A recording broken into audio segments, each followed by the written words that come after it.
ಮಂಗಳೂರಿನಲ್ಲಿ ಕಳೆದೆರಡು ದಿನಗಳಿಂದ ಸುರಿದ ಭಾರೀ ಮಳೆ ಜನಜೀವನವನ್ನು ಅಸ್ತವ್ಯಸ್ತ ಮಾಡಿದೆ. ಈ ನಡುವೆ ನಗರದ ಲ್ಯಾಂಡ್ ಲಿಂಕ್ಸ್ ಬಡಾವಣೆಯಲ್ಲಿ ರಸ್ತೆಯೊಂದು ಕುಸಿದು ಬಿದ್ದು ಅವಾಂತರ ಸೃಷ್ಟಿಯಾಗಿದೆ.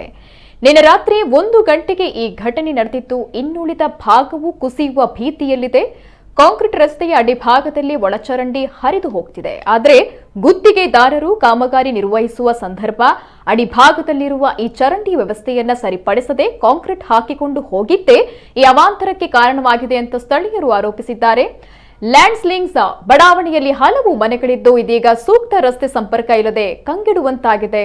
ಘಟನೆ ಮಾಹಿತಿ ಪಡೆದ ಸ್ಥಳೀಯ ಕಾರ್ಪೊರೇಟರ್, ಗುತ್ತಿಗೆದಾರರು ಹಾಗೂ ಎಂಜಿನಿಯರ್ಗಳು ಸ್ಥಳಕ್ಕೆ ಭೇಟಿ ನೀಡಿ ಪರಿಶೀಲಿಸಿದ್ದಾರೆ. ಇನ್ನು ರಸ್ತೆ ಕುಸಿದ ಪರಿಣಾಮ ರಸ್ತೆ ಪಕ್ಕದಲ್ಲಿದ್ದ ಟ್ರಾನ್ಸ್ಫಾರ್ಮರ್ ಕುಸಿಯುವ ಭೀತಿ ಇದ್ದು ಸ್ಥಳೀಯರಿಗೆ ವಿದ್ಯುತ್ ಸಂಪರ್ಕವೂ ಮೊಟಕುಗೊಳ್ಳುವ ಆತಂಕ ಕಾಡಿದೆ. ಒಳಚರಂಡಿ ಜಾಗದಲ್ಲಿಯೇ ಈ ಟ್ರಾನ್ಸ್ಫಾರ್ಮರ್ ಅಳವಡಿಸಿದ್ದಾರೆ. ಇದು ಕುಸಿಯುವ ಸಾಧ್ಯತೆ ಇದೆ ಎಂದು ಸ್ಥಳೀಯರು ತಮ್ಮ ಆತಂಕವನ್ನ ತೋಡಿಕೊಂಡಿದ್ದಾರೆ.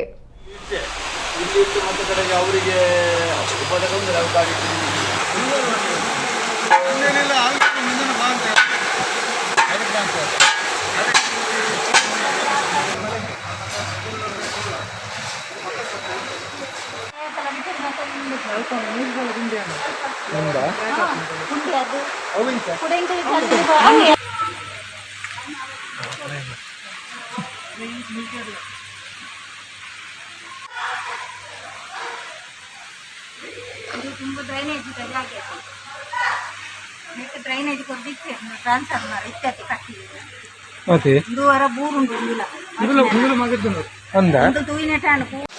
ಪರ್ಮನೆಂಟ್ ಮಾಡಿದರೆ ಒಳ್ಳೇದಿತ್ತು.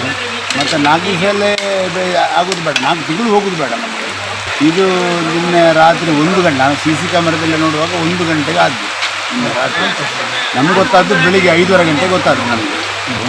ನಮ್ಮ ರಂಜಿನಿ ಕೋಟಿಯನ್ನವರು ಬಂದರು, ಮತ್ತು ಒಬ್ಬರು ಇವರು ಸರ್ ಅವರ ಕಾಂಟ್ರಾಕ್ಟ್ ಬಂದರು. ಕಾಂಟ್ರಾಕ್ಟ್ನವರು ಅವರ ಜನ ಬಂದು ಈಗ ಜಾಗ ಕೊಡ್ತಾ ಇದ್ದಾರೆ.